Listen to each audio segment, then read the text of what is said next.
Hi,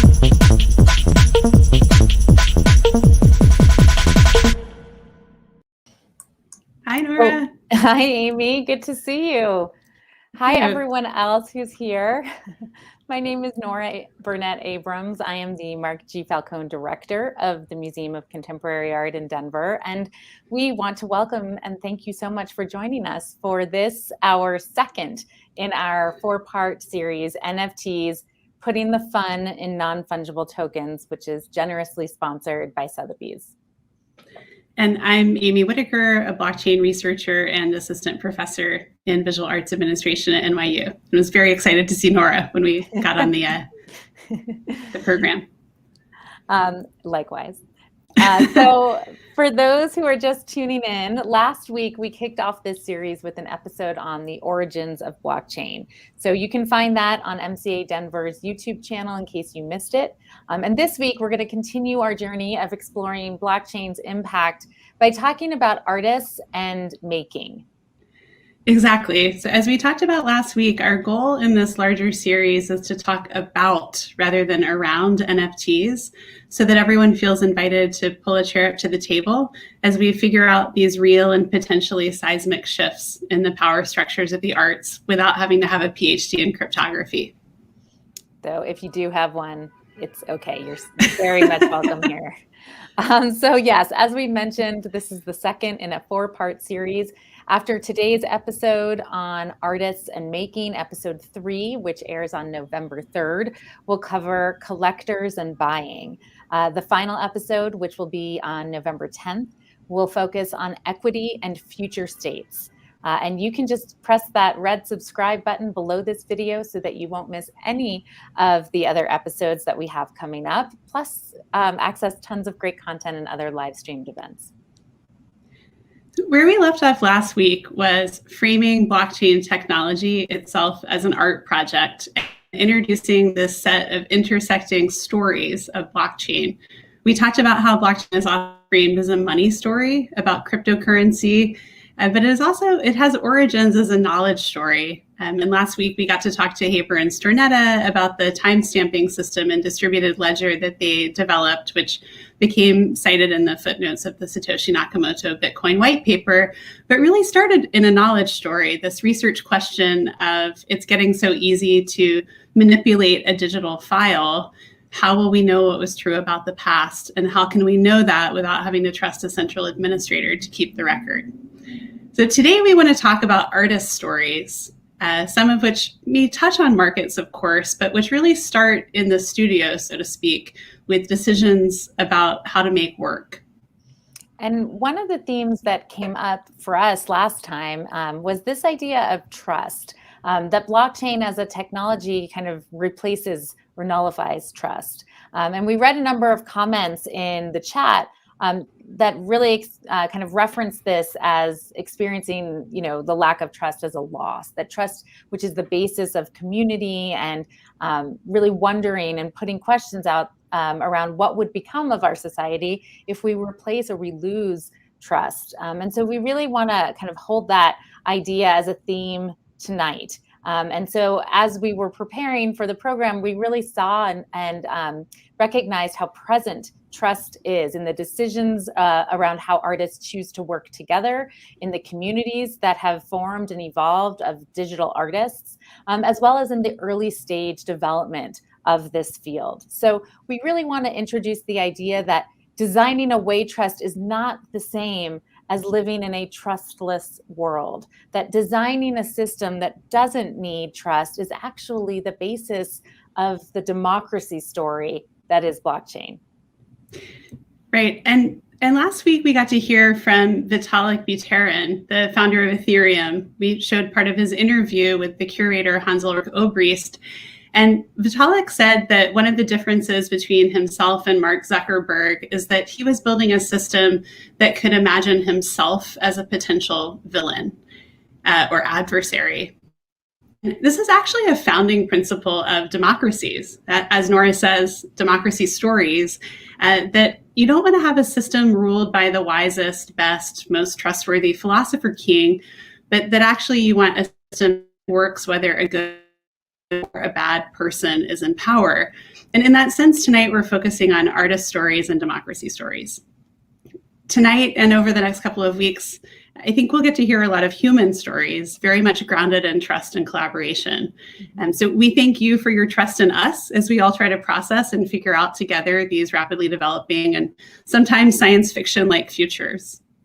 And I think it's always good to point out and to remind ourselves of why we even wanted to do this program was because we really wanted to create an opportunity, a primer of sorts, to interrogate this phenomenon of what the blockchain kind of has ushered in, what it is and what it has ushered in, and to scrutinize it. And I think all these stories have kind of emerged, or as in that process of scrutiny, we've identified these multiple layers, this kind of kaleidoscopic approach via storytelling that we hope to lay bare, so to speak.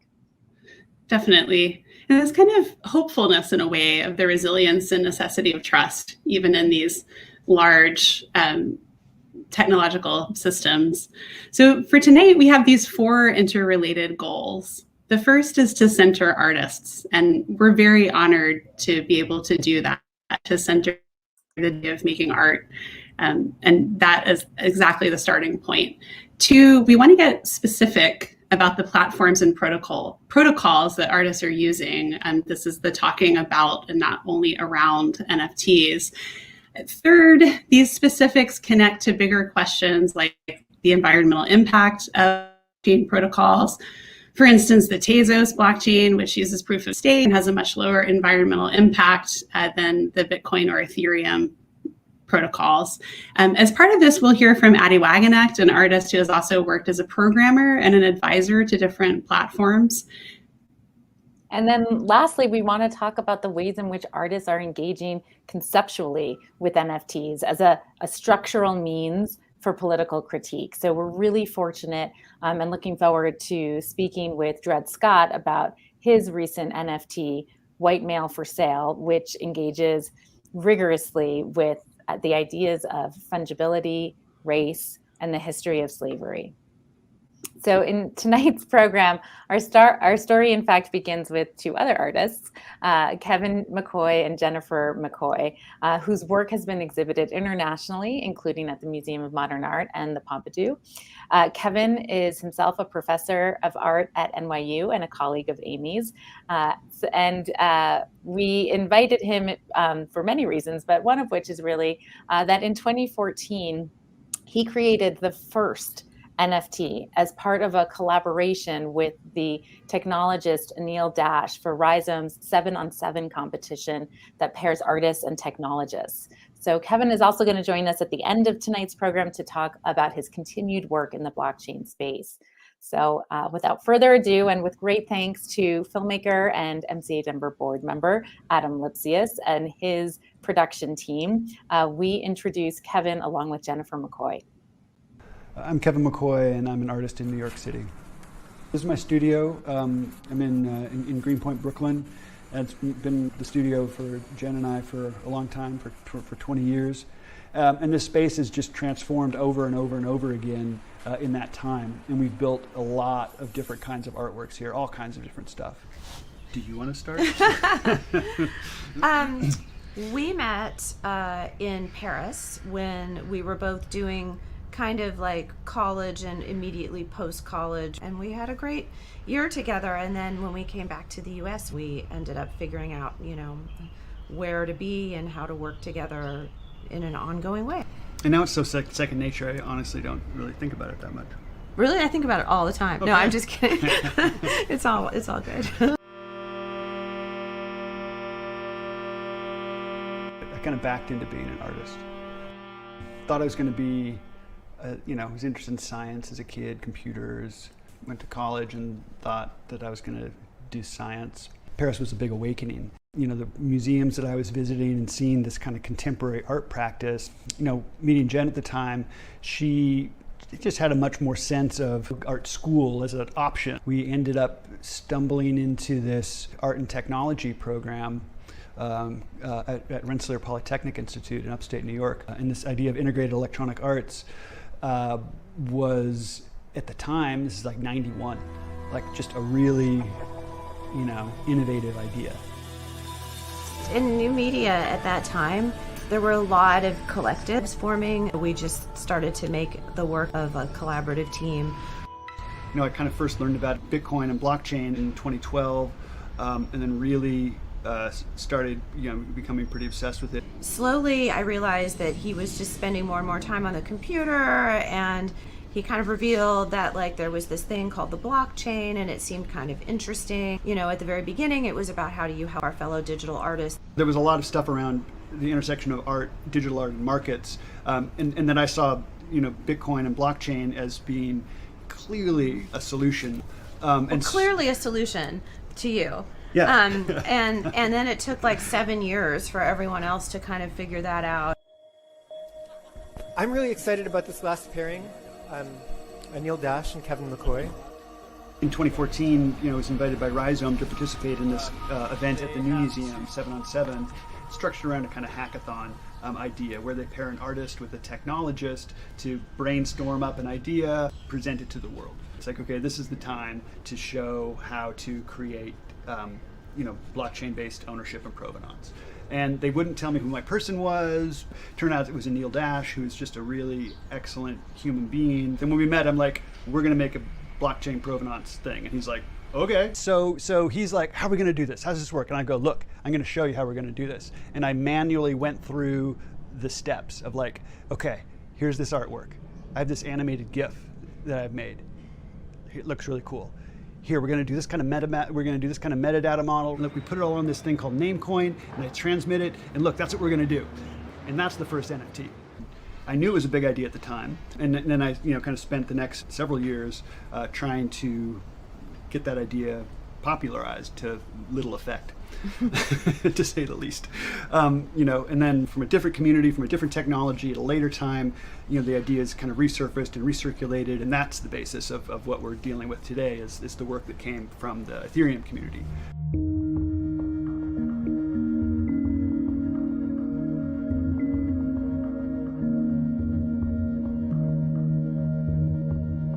The reason that I work with Sotheby's on my sale was for a couple of reasons. For me, going with Sotheby's on that, really it was also a practical matter. I really liked the curator.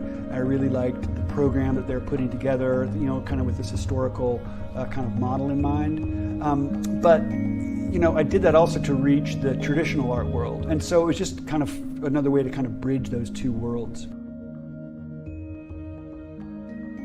The recent rise in NFTs that we've experienced, in the last 12 months has changed a lot of lives. There's a lot of people who are like, I'm paying my rent, or I've got some kind of validation for the efforts that I'm making, and that's happening for the first time. And that's really cool. And I think that NFTs are and will be bigger than cryptocurrencies because stories matter more than anything else. People will burn all their money in an instant to defend their story, their belief, religion, whatever, their politics. Money does not matter. Culture matters. Humans have shown that time and time and time again. And I could just listen to him say those last 3 sentences over and over again. It's very life affirming. It's true. I feel like you could optionally add an expletive there, but it's so underscored without it, you don't need it. I was thinking also about how much I enjoyed meeting Roy, their dog, who makes an appearance at the beginning. And our thanks to Kevin and Jennifer. And again, we'll get to see Kevin a little later in the program. I think it's amazing to see quantum in its full kind of moving form. I often see it in a still image, and to think about how it came about on the one hand as part of a larger creative process, but also in everyday circumstance, and then also in collaboration and even the sale in relationship and community with people. So as we were planning tonight's series, we've actually gotten to hear from and talk with a range of artists, and we wanted to highlight a few of the themes that came up for us just for context as we're starting to think about this together. First, NFTs are absolutely a global phenomenon, but also a local one. For instance, we got to hear from Christopher Coleman, a professor of emergent digital practices right here in Denver. And then we were also lucky to be introduced to Elise Swopes, who was one of the original Instagram artists. Elise has a featured exhibition at next week's NFT NYC gathering, and she's minted very successful NFTs on platforms such as Super Rare and Foundation. She describes herself as a self-taught photographer and graphic designer, and forgive me for speaking over her work, which has a beautiful soundtrack. The other kind of background noise, not the sirens that you may hear from me tonight. But her work is this kind of great example of how NFT practice crosses over and bridges the narrowly defined fine art world and broader engagement in visual culture. I think we'll find that theme emerges next week with collectors as well. But we certainly see it in creative practice too. Absolutely. And I think that's something that Kevin kind of touched on in the video as well, in terms of wanting to bridge the kind of digital world and the contemporary art world. Completely. And having had the privilege of hearing him and Jennifer discuss some of their early work, I hope that they write about it, or at least share their Starsky and Hutch, Bourdieu-ian categorization of episodes very, very broadly. But no, absolutely, Nora, you're completely right. So this may be a little dense to dive into, but our second goal here of getting specific about platforms and protocols, it's a complex landscape, and we just want to go over some basics. So when we say protocol, we mean the structure of the underlying blockchain. This is a layer 1 protocol, the way that the distributed ledger is organized. So for example, Bitcoin or Ethereum or Tezos is a layer 1 protocol. So one of the big questions, like defining questions for which layer 1 protocol you might be interested in working with, is what's the consensus mechanism? Meaning how do people decide the way in which blocks get added to the chain? Bitcoin and Ethereum both use proof of work, which we covered last time, is computers using brute force to solve cryptographic puzzles. This is a source of huge environmental impact of blockchain. And like it sounds, proof of work is very energy consuming. So other protocols, Tezos I mentioned as a for instance, there are quite a number of others, use less energy because they have a different consensus mechanism, which is based on proof of stake. We can go into that if you want, but it doesn't require computers to solve algorithmic puzzles. It has a different mechanism for trying to ensure trustworthy behavior, again, through the system itself. So you might also ask a question about layer 1 protocol. What type of coin does it use? So remember, we looked at this last week where Haber and Stronetta had the idea for the distributed ledger as a way of not trusting a central authority. And then Satoshi Nakamoto added the mining of cryptocurrency, or these coins, as a way of incentivizing people to keep that ledger. And Tezos, for example, has a specific kind of coin called a stable coin, which means it's tethered to the US dollar. Kevin will talk a little bit later about his blockchain platform Monograph, which currently uses a combination of Polygon and Ethereum. So Polygon is a scaling solution for Ethereum, meaning it makes the Ethereum chain work faster and cheaper, kind of by operating a side chain or a layer 2 protocol. Nora and I decided that a plausible analogy for this is the high occupancy vehicle lane, or the way Waze gets people to go around a congested highway, but then emerge back into the actual route. It essentially makes these transactions run faster. So on top of these protocols, and again, there's so many of them, you have platforms, and the platforms also have a lot of differentiation or variety. Some of them, like Super Rare, are curated. There's a means to secure entry. Some of them, like OpenSea, are not. Anyone can go, and there's a very wide variety of what's available. Some of the platforms have artist resale royalties, a topic we'll return to in episode 4 and talk with Kevin about a little bit later. Amy, there's so much information in what you just shared, and I'm sure that if I'm assuming that I'm wearing the hat of the kind of general audience, I think there may be a few questions regarding this. It's really clearly presented, I think, in the slide, but I wonder if you could just perhaps clarify a little bit further about why that kind of more that shortcut, the HOV lane. Why, with all apologies to developers across the land, why that is a potentially more attractive. And again, I know we're not endorsing anything, but what the innovation with that might be, and why it might be a more attractive potentially option for those who are interested in minimizing both an environmental impact, possibly costs, or possibly other kind of attributes that we haven't hit on yet. Yeah, so the HOV lane analogy, this idea of accelerating the transaction speed, they're trade-offs, right? So one of the trade-offs is that blockchain becomes slow because of the security mechanism of the proof of work system. So it takes a long time, much longer on Bitcoin than Ethereum, but it takes a long time to verify. Sorry, I think I have that backwards, but it takes a different amount of time on these different chains. And what those layer 2 protocols do is they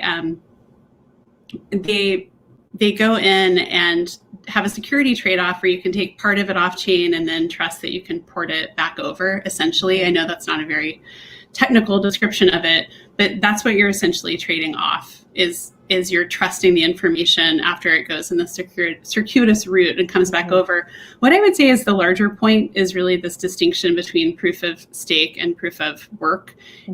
So proof of work, it really just takes this kind of computing time, and that is scale limited. And proof of stake, many people like. I have some reservations about proof of stake because it requires someone to have cryptocurrency in order to vouch for a transaction ahead of time. So there may be some questions of equity and inclusion. And I think people are working out those systems. But the main thing you want to think about is the environmental impact and the kind of trade-offs that you're willing to make, security and speed. Thank you. That's a really important clarification. I think we talked about really thinking about it as forms of government, that you can have a democracy or a constitutional monarchy, and that is a bit like a protocol, and that the country that's placed on top of it and the specific kind of way that system is used and practiced is a bit like a platform. And in terms of the speed of the different networks, we can add that to the program. I definitely know the answer to that. I got a COVID booster shot earlier, so please forgive my momentary can't do math at the blackboard moment, but this is not a hard thing to look up. So shifting gears, we want to talk about the work of artist Addie Wagenknecht a little bit in order to introduce her appearance in a short video.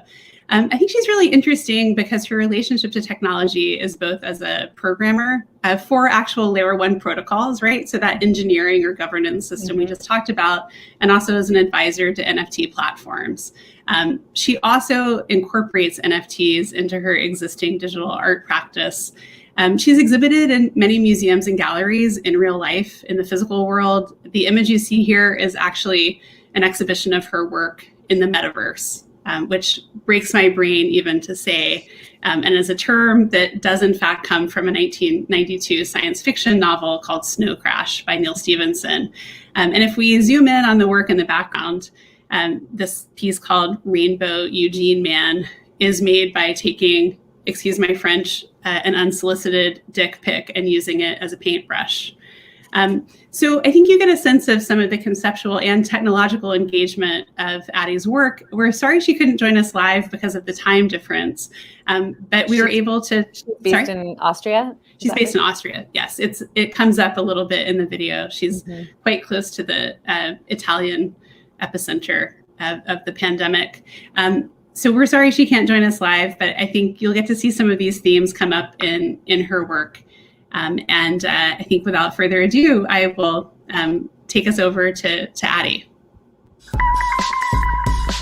I would explain my artistic practice as primarily research and study-based works, where I tend to use visual language or tools to explain or express things that I find I can't do in any other medium. More recently, a lot of my work around sort of the pandemic has been looking at time or exhaustion or kind of the sense of loss of that, and that fog is something that I've been exploring a lot the last year or two. Oh, I forgot my candle was stuck.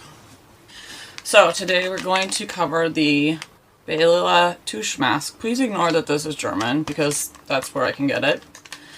We're also going to talk about passwords. Now I know you're all thinking like, I don't know what a password is. I got passwords. I don't need to like... Everyone's using the same password. So let's see. This is green.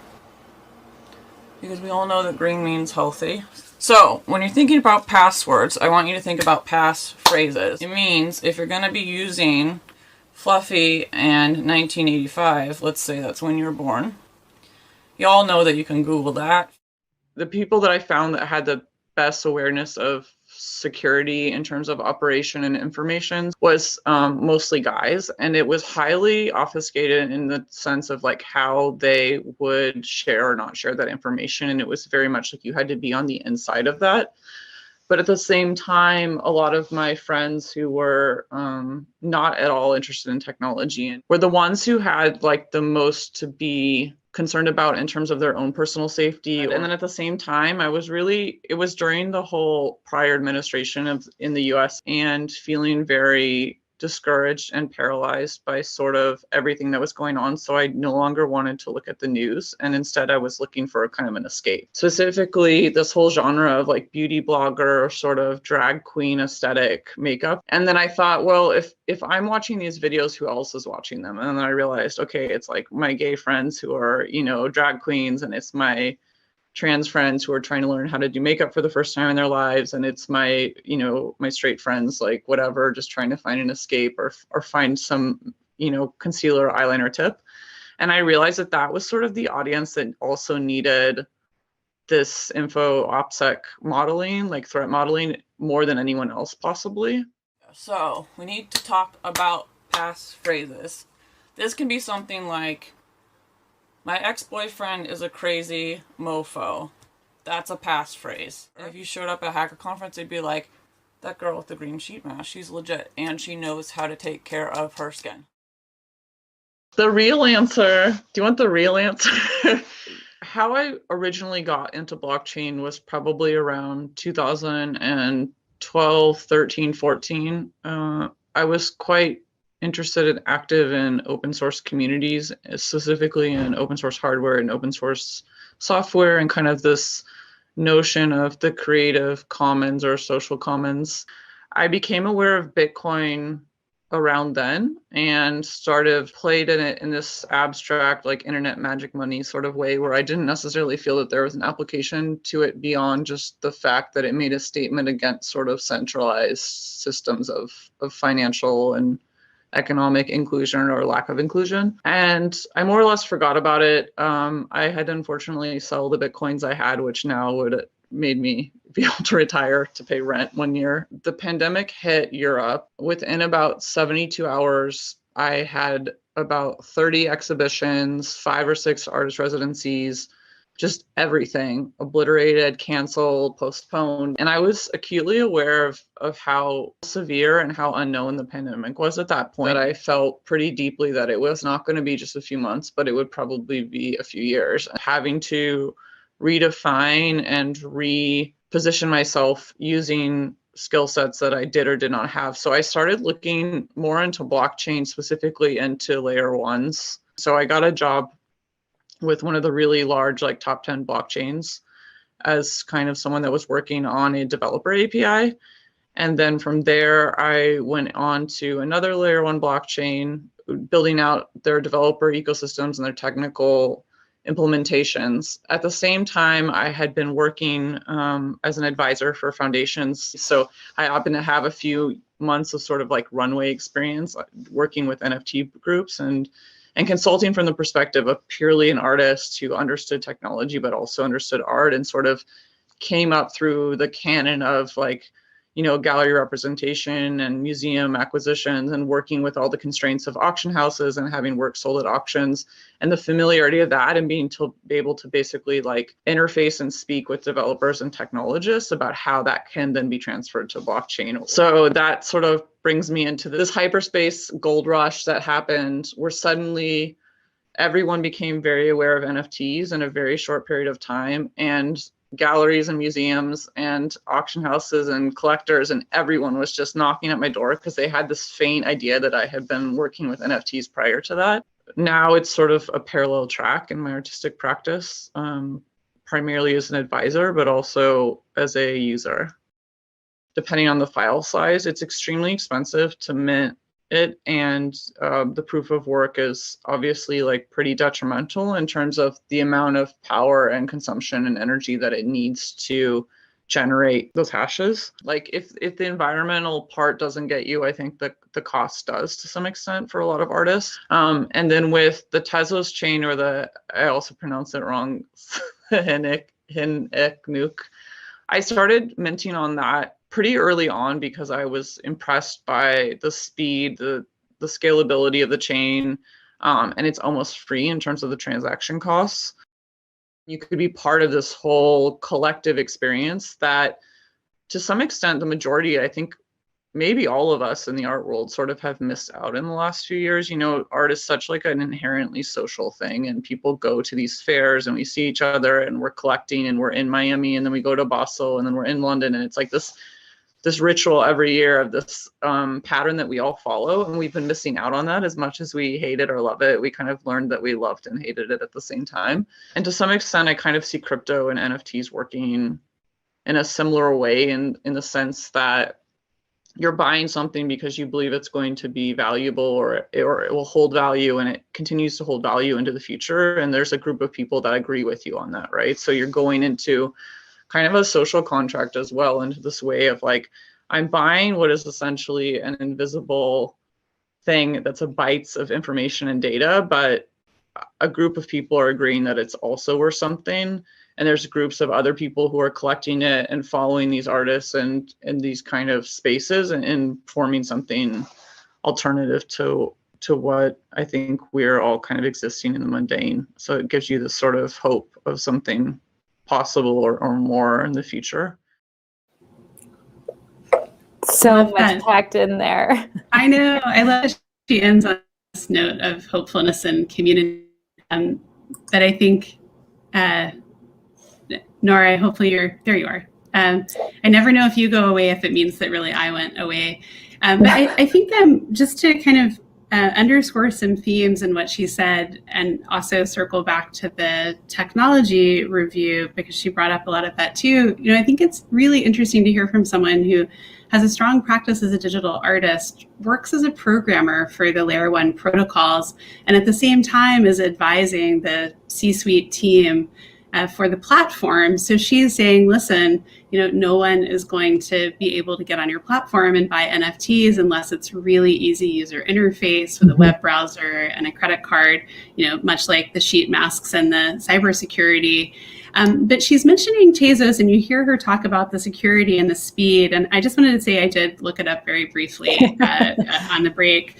I think it's important as a professor to say when you don't know or you might have gotten something wrong. So let me just say, the speed to complete a block on Ethereum is roughly 12 to 15 seconds, but there are usually 70 plus records in a block. And the speed for Bitcoin is 10 minutes to complete a block, but there may be 500 to 1500 records in it. So there are a lot of different pieces to this governance system, where in some ways it's the speed of completion.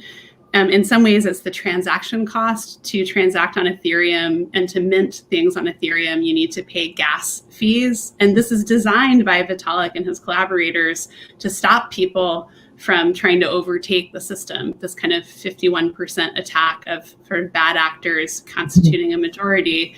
Not to give anyone a trigger warning about contemporary politics.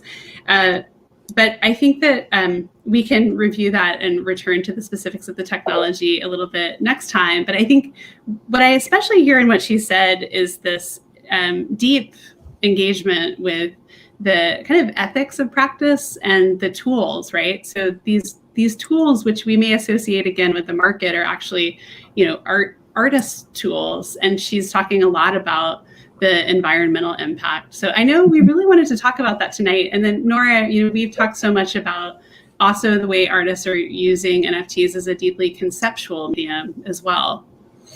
Absolutely. And I think one example, probably the primary example of that, is Dred Scott, who we are about to bring on. He's an artist whom we have both been very closely watching and discussing in not just within the context of this program, but his recent NFT project, White Male for Sale, really surfaces a lot of amazing questions and relevant and resonant and deeply thoughtful and critical questions about the potential of this technology. So we are extremely excited to have Dred join us momentarily. And so I just want to take a moment to introduce him to our audience. Dred is an internationally known interdisciplinary conceptual artist who's based in Brooklyn. His body of work over the last 3 decades interrogates the presumed societal ideals of the United States, beginning with his 1989 participatory work, What is the Proper Way to Display a U.S. Flag?, which was outlawed by the U.S. Senate and declared disgraceful by then President George H.W. Bush. We are going to put some links into the chat momentarily for you to get to know Dred's work a little bit better. But really the project that we're here to discuss with him this evening is the NFT that he made, White Male for Sale, which consists of both a looped 70-second video of a white man standing on an auction block in Brooklyn, together with the auction of the NFT itself, which took place at Christie's, New York, in a post-war to the present sale on October 1st. So we're honored to have him here. Welcome, Dred Scott.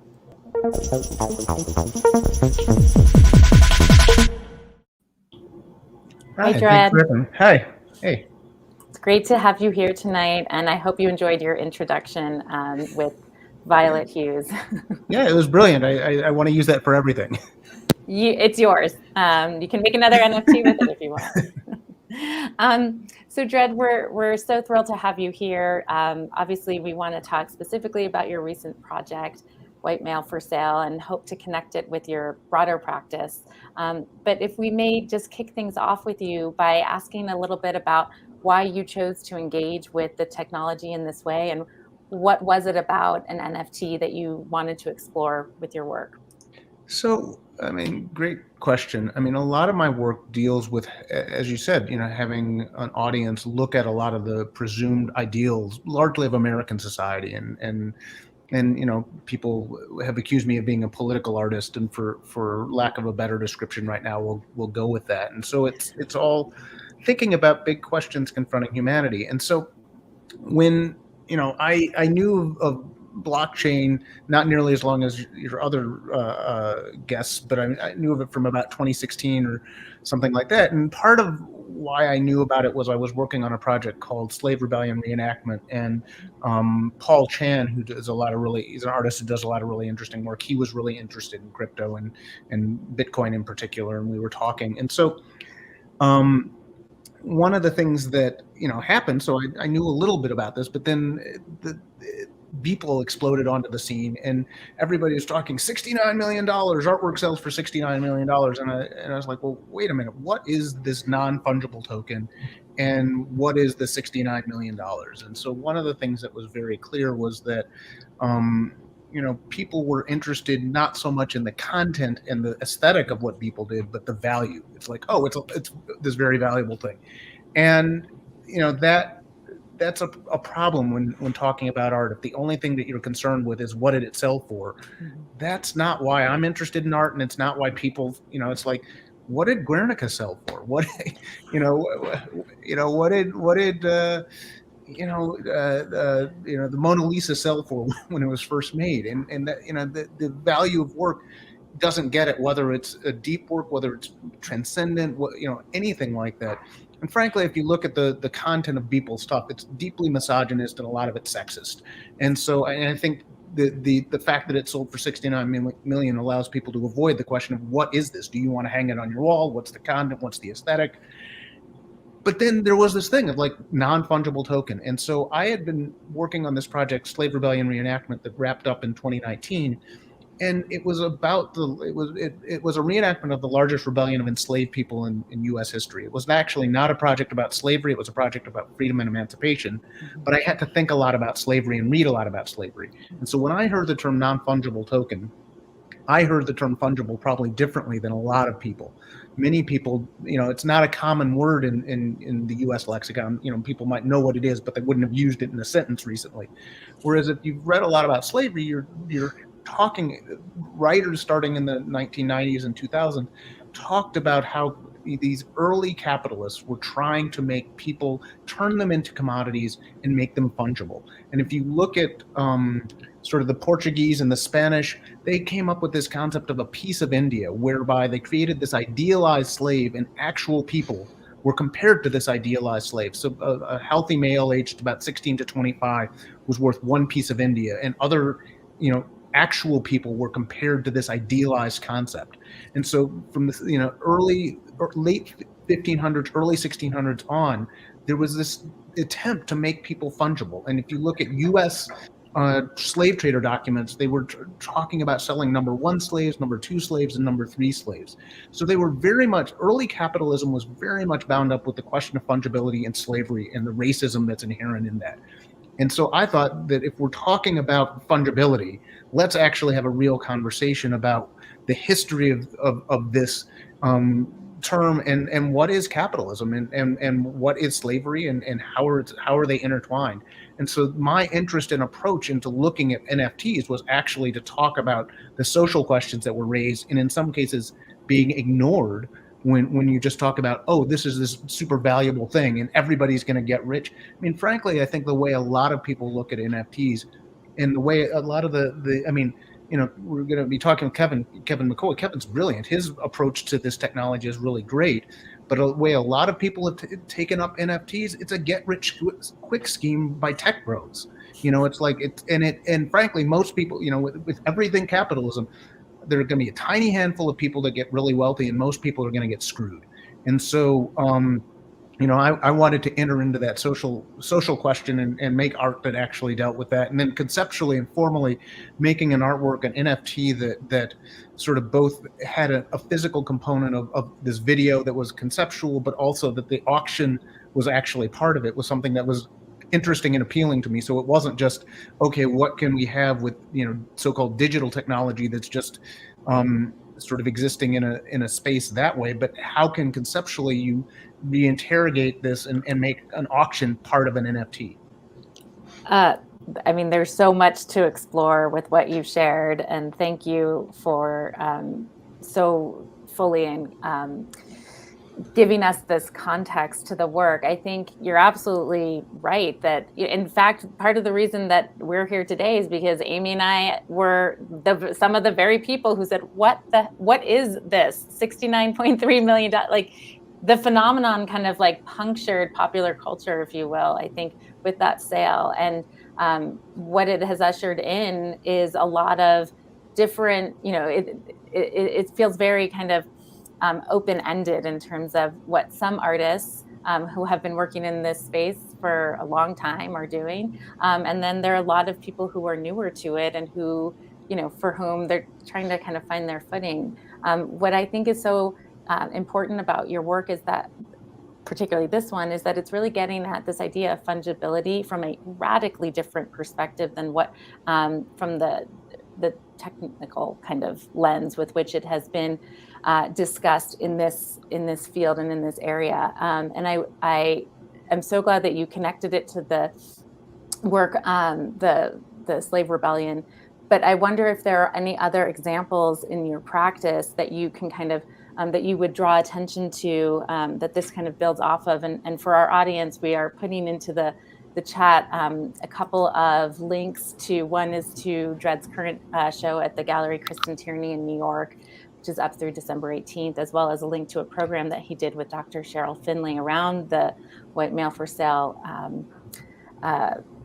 It was a panel discussion that she facilitated. And I think it does give greater access to your practice and your work. And I didn't know if there was anything else that you might want to connect it to in terms of what you've done prior. Yeah, there'd be a couple projects I would point people to. One is a project called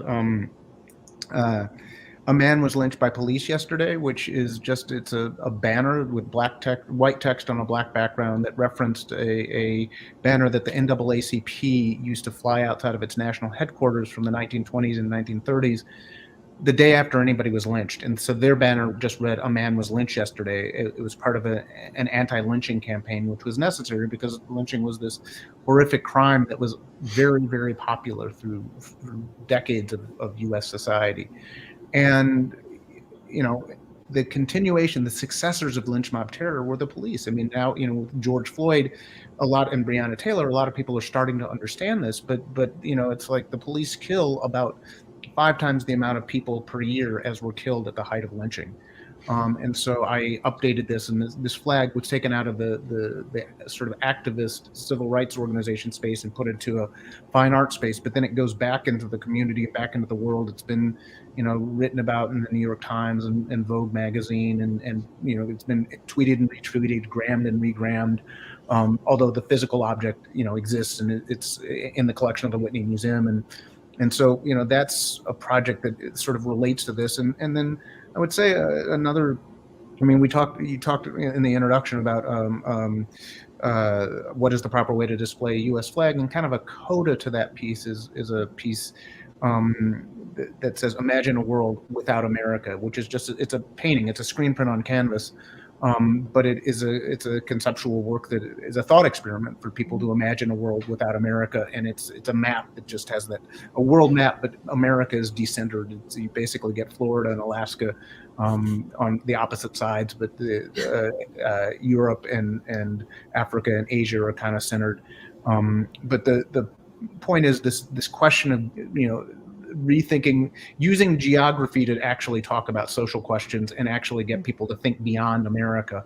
And I think for White Male for Sale, one of the connections is that it's looking at sort of the kind of the roots of America. And earlier you were talking about how NFTs could be more democratic in a certain way. And the challenge I would put back to people is that democracy, as we understand it, arose with capitalism and slavery. Yes. And so and particularly in the U.S. implementation of it, enslaved people and people of African descent, Africans, were not considered part of the citizenry and explicitly written out of the Constitution except as property, which would give disproportionate voting rights to people that enslaved states that enslaved a lot of people. And so, when people talk about, we're going to have more democracy, I'm like, well, wait a minute, that whole concept has some structural flaws within it that we need to talk about and address. And so, I think the market story around blockchain and this technology is very much that capitalist maybe manifestation that is coming, that's what's coming down to bear, these two different, really, really different value systems that are inherently in conflict. If I may, one last question. I know we could talk to you for hours, but we don't want to keep you for too long. I do want to know, after you've gone through this whole process, you made the work, you conceived it, you minted it, you produced it, you sold it. So it has been completed in that sense. Did it do what you kind of maybe imagined it might do? And also, would you make an NFT again? I guess a couple things. As an artwork, I think it was tremendously successful. And even in the fact that the auction, we hear, Beeple or CryptoPunk selling for 16.9 million, or even Kevin actually finally getting recognition for sort of inventing this technology, selling for 1.3 million. The White Male for Sale sold for $32,000. And so there's this huge disconnect between, even after this racial reckoning of what the NFT space and the people who are purchasing in it are actually buying. And so it's in a way the piece actually, because of the lack of bidding and the lack of extraordinary value created, is an indictment of the system in a certain sense. So the piece was really successful in that way. And yet, it would have also been a bigger part of the conversation if it sold for hundreds of thousands or millions of dollars. And so in that sense, I think it's unfortunate that it didn't get lofted into the same conversation that people are having around, Beeple or CryptoPunks or whatever. And sure, it would have been nice to make money, but more the question is, how are the questions at the artwork that I'm interested in getting discussed? And so it would have been more successful if there were more bidding and more conversation about it. And hopefully that happens, even, there's disconnect between the value, the actual value of an art, as Kevin was, I think, really arguing for. Look, culture matters, money doesn't matter. And I think that's really true, but there's a real attempt both from the art side and from the crypto side to make the only thing that matters the dollar amount, and the higher the dollar amount, the more value there is in the culture. And that, I think, is deeply suspect and very dangerous.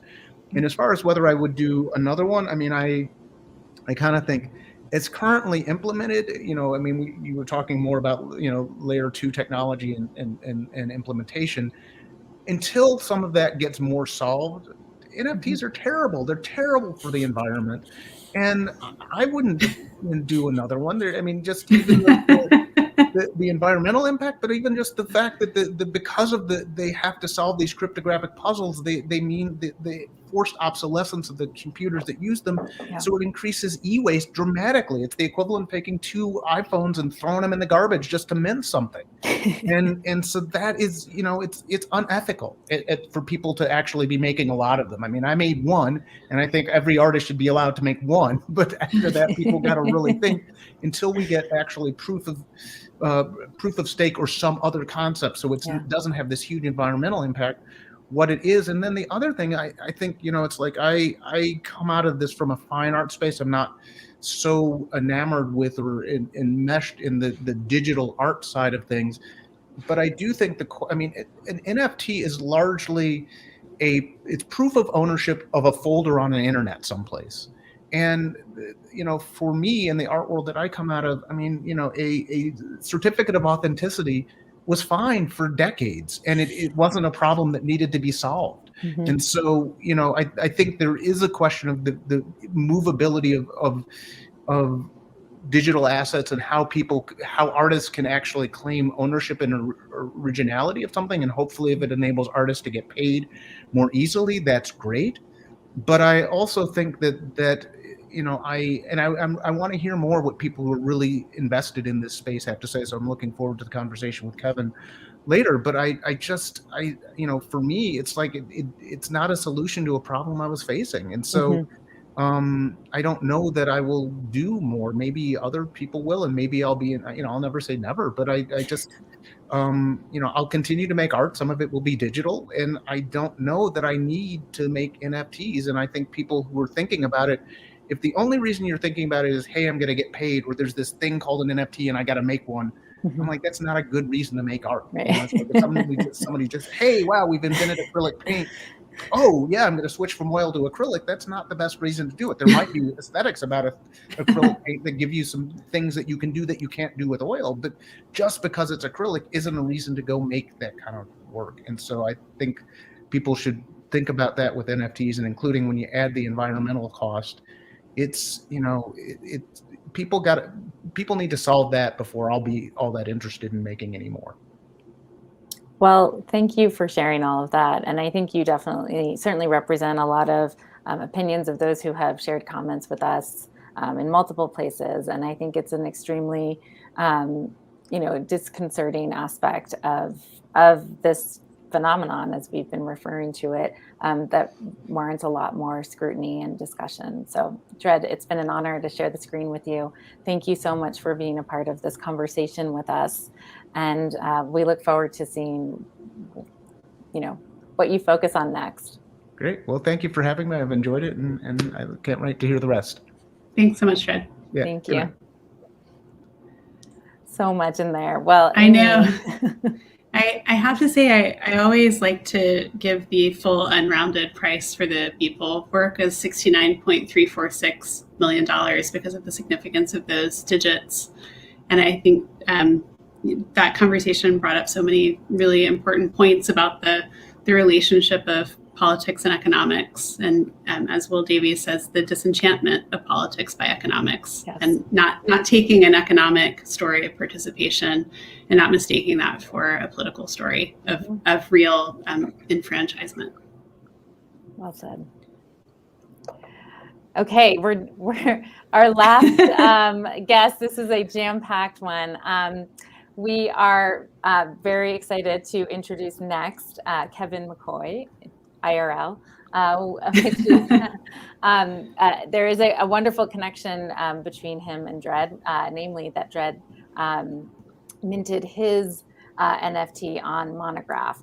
And so we, I think, are going to hear a little bit more about that theme of trust and community that exists around this technology.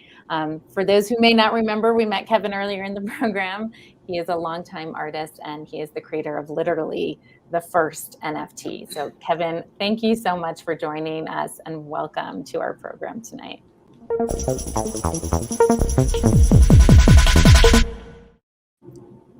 All right, here we are. I love the anime. I love the animated title sequence.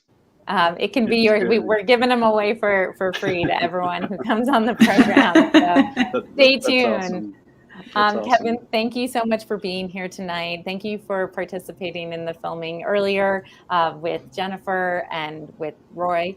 We're really keen to there's so many aspects of your work and your practice that we could explore in this context. But I think for the purposes of this portion of our conversation, we'd love to learn a little bit more or share with our audience perhaps more about your experience of Monograph, both in 2014 as well as today in 2021.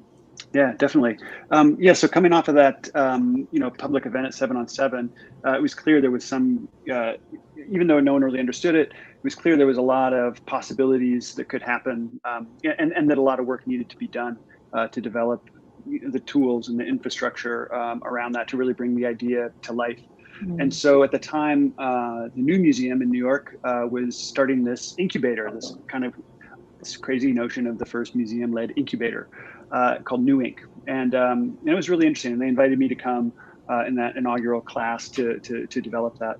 And so in that context and in that time in 2014, there was a kind of real, it went in a kind of startup direction, which is not something I really had any particular experience in and had never done before.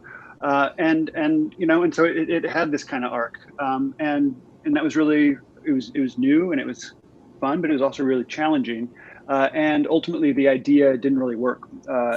So by the time of 2016 came around, we had built a whole set of tools that were really pretty innovative. We made the first marketplace, made it really easy for people to register stuff. We were working with the Bitcoin blockchain by then.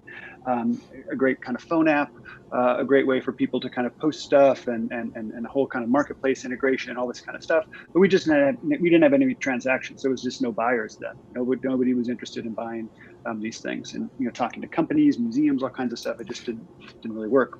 And then so the company kind of went more or less dormant for a while, for a long while. And in that meantime, the crypto, the idea was picked up again and developed on the Ethereum community, and also kind of went along kind of pretty quietly for a while, but then started picking up in 2020 really. And then around that time, people started reaching out to me because they knew, well, first they were hearing about it. It's like, hey, wait, isn't this what Kevin was doing back then? So all of a sudden it kind of like clicked for people, and people started reaching out to me, for kind of advice, questions, like whatever. And that just started a lot of conversations. And then it was clear there was, kind of an opportunity to kind of restart things in a different way. And so my original business partner and I, got back together, and we produced a new set of tools this time around Ethereum, and took a look at kind of what was not happening in the ecosystem that we saw. And there was two things. First, all the marketplaces that were emerging. There's a whole set of marketplaces, but they were all really pretty centralized, and permissioned in different ways. Mm-hmm. And so, so it's like kind of appearing on eBay or appearing on, whatever. I mean, it's like, these were these kind of big kind of marketplaces. And so there wasn't really any tools that were independent, that people could use. And so in this kind of funny age of like, get rid of the galleries and whatnot, I realized, well, the galleries kind of need some help, and they have a role to play in this, because they can contextualize work in ways that the marketplaces couldn't. And then also on the art side, on the artist side, I felt it was really important for artists to be able to deploy their own contracts on the blockchain in ways that they could control themselves. So autonomous contracts that they control directly through their own Ethereum wallets. And then the third component was, all along we had a rights technology. So we were always kind of from the beginning about expressing, rights in a kind of legal sense, intellectual property sense. And we had a really pretty sophisticated way of articulating those rights and bringing them on chain. And we brought those along too. So we created a set of minting tools that had rights in mind and that had kind of digital conservation in mind. And we were deploying that in Dred's just a great example in the art community. And we're working with the auction houses who are kind of coming online and working with artists individually, and then working with gallerists to kind of help them put their programs together. And then now deploying these kind of sales smart contracts and sales technology that they can use to run NFTs on their own platform. And then from that, it's gone insane. Everything that crypto touches turns insane, which is the golden rule. And it gets insane, and then it gets more insane. And so now, there's just a lot. That basic idea of autonomy and kind of DIY, do it yourself, which is, a hardcore artist ethos. Turns out a lot of people are interested in that, and corporations are interested in a lot of things. Everybody's interested in that and not wanting to kind of do things their way. And there's not a lot of tools for that. So, now the project is, I'm not, taking the same kind of business role. I learned that, building and operating a business is a very different kind of skill than thinking of cool ideas, so my partner is doing that, but we're working very closely together, and there's a lot of stuff happening. So it's really pretty exciting time. Oh, it's fascinating. You just painted such a vivid picture. Thank you. I know. I went from imagining NFTs as like the friend your parents think is a bad influence in high school to thinking about what you're actually doing, which is engaging in these deep questions of kind of autonomy. And in the case of galleries, care, right? Absolutely. And NFTs are super important. I said in the video that they're more important than cryptocurrency. And, they are, as we kind of go into this sort of Web3 future, decentralized, distributed future, we had this 20 years or 30 years of digitization. We're going to have a 30-year arc of tokenization, and that's going to kind of reorder how the digital world operates in some really fundamental ways. And that can go good or bad. That can have upsides and that can have downsides, and I'm going to kind of like keep my glass half full kind of optimism and push for the good side.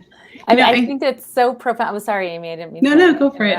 I think it's just such a profound statement to say we've been through the last 20, 30 years that have with the focus on digitization and tokenization, which feels like it's kind of in its infancy right now, that we see that long arc trajectory, path ahead as being the next 30 years. I think that's just, I'm going to let everyone's minds be blown by that. Yeah.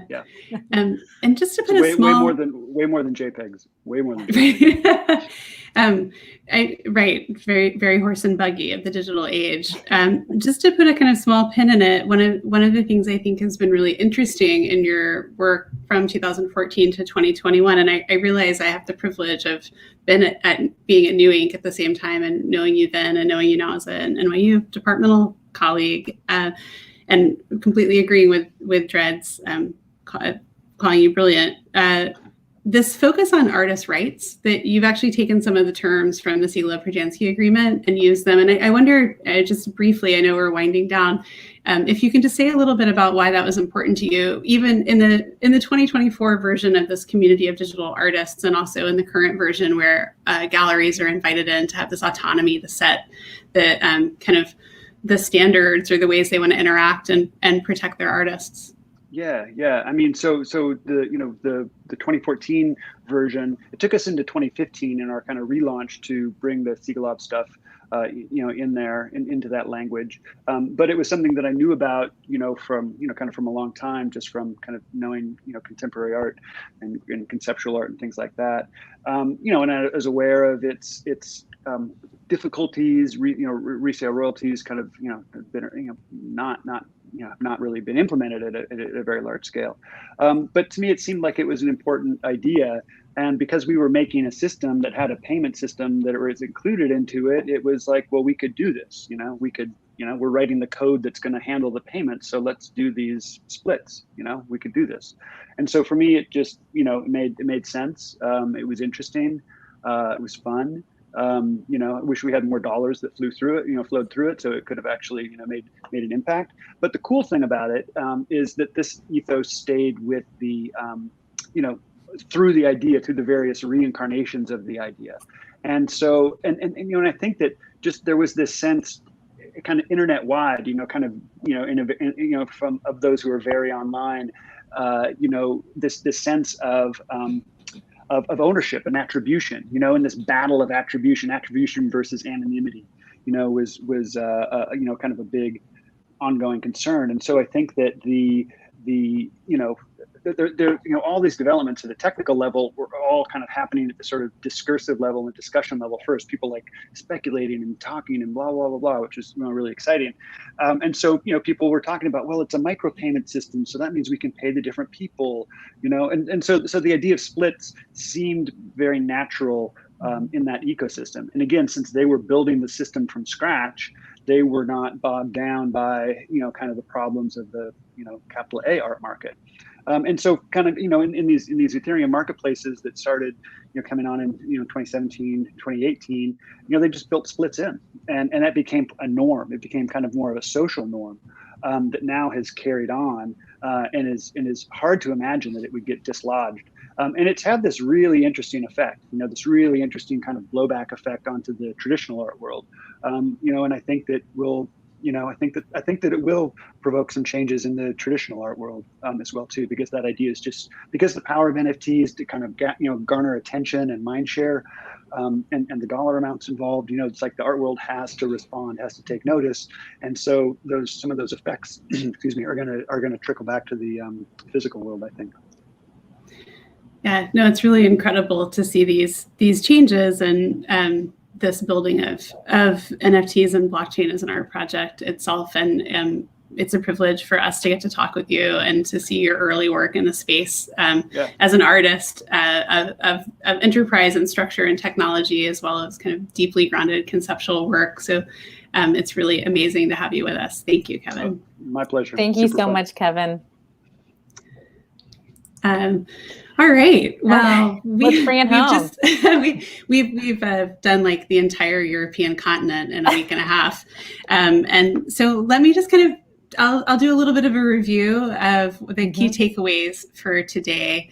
I think we've talked about this theme of trust and what it is to build a trustless system that is yet still surrounded by the resilience of interpersonal trust. And there's something hopeful about that in terms of grounding our questions of the ethics of environmental cost and the way that these communities, these governance platforms evolve. So I hope that what we've done or what we've tried to do today is to center artists to continue to parse the technology as a generalist with a degree of honesty and transparency.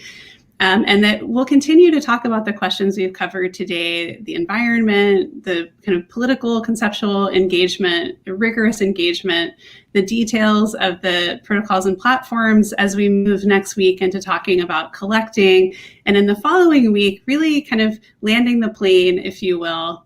I know we're almost dressed like air traffic controllers, slowly building toward the session 4 will be even more like bigger headphones. But really talking about what I think Kevin really just described as these plate tectonic shifts and the way that progress happens sometimes where the progress is that the radical change becomes normalized and then doesn't seem radical anymore. So we really are so appreciative of everyone joining us and also of our guest today. And Nora, I'll turn it over to you. Thanks, Amy, and so well said. I wanted to say to the audience, sorry that we've gone over, but it was also substantive and dynamic. We hope you've enjoyed it so far. Imagine that there are still some questions. So if you do have any, please type them into the chat. If you're watching live, if there are any questions that we aren't able to get to, we probably can only address 1 or 2 tonight. We will certainly do our best to cover them in one of the 2 upcoming sessions. So again, As we wait for those questions to come in, here's just a quick reminder of our upcoming sessions. November 3rd is focused on collectors and buying. November 10th is on equity and future states. So let's see if the questions are coming in. Well, I mean, first of all, I really appreciate everyone's engagement with the speakers while they were with us. And I'd like to say hello to Bill from Laramie, who's putting the OM in Wyoming and is back for episode 2. I'm not seeing a lot of questions yet. Are you, Nora? I think there's one that maybe we can do, and then if others come in along the way, we can get to them. But Joshua Lane says, I'm new to NFTs and no podcast I've tuned into has spoken about the environmental aspect. How can we find out more about this? Yeah, so what's interesting about this is that the channels by which these conversations happen are really varied. So there's some writers like Brian Kahn, who writes for the Earther part of kind of the Gizmodo empire, has written about this really interestingly. Rhea McNamara, who's a freelancer, has written about this. But some of the most interesting resources I've come across recently, and we'll be sure to post them, are written in communities of programmers and developers on GitHub, the platform where people share pieces of code. And so we will share some of the clean NFT papers that were written there. Addie Wagenack participated in one of them. There's another one coming out soon. And there's a shared spreadsheet that lists all the protocols and lists whether it's proof of work or proof of stake. So we can definitely share those resources when this is posted. Absolutely. And there is maybe a final question. Is there a place to read the agreement that Kevin developed? Yeah, the artist yes. So it's called the Artist Contract of 1971. People refer to it as the Siegel-Prjansky Agreement, and it's foundational for artist rights. In the 4th session, we are joined by Lauren van Hoftenschick, a researcher and leading expert in the artist contract. And what's so interesting about it is that those terms seemed really conceptual and speculative for a long time. Artists like Hans Hacke used it, but it didn't have very much market imprint. Sort of thinking about Dred's conversation, I think Hans Hacke, sold tens of thousands of dollars of work in total over many years. So what Lauren will share is the way that the conversation among artists that led to the contract is actually much broader and radical than what was actually made. The way to find the contract, that's Heather. Hello, Heather, is on Primary Information. Which is a website where the contract itself is listed. So if you type artist contract primary information into a search engine, you should find it. And also, if you can relay any questions or if you have difficulty finding that, it's great for us to add resources and to circle back on questions next time. Absolutely. And I think on that note, we are probably going to wind down our Q&A for tonight. And we want to just say a big thank you to all of you for joining us. A big thank you to the MCA Denver team that produced this program. If you can, please hit the subscribe button so that you don't miss the rest of this series. And you can also RSVP at mcadenver.org/events for an email or a text reminder. I want to give a special thank you to Sotheby's for their support of this series, and a huge thank you to Amy Whitaker for being such a wonderful collaborator and partner, and a huge thanks to all of you for being here. Have a great rest of your evening. Thanks so much.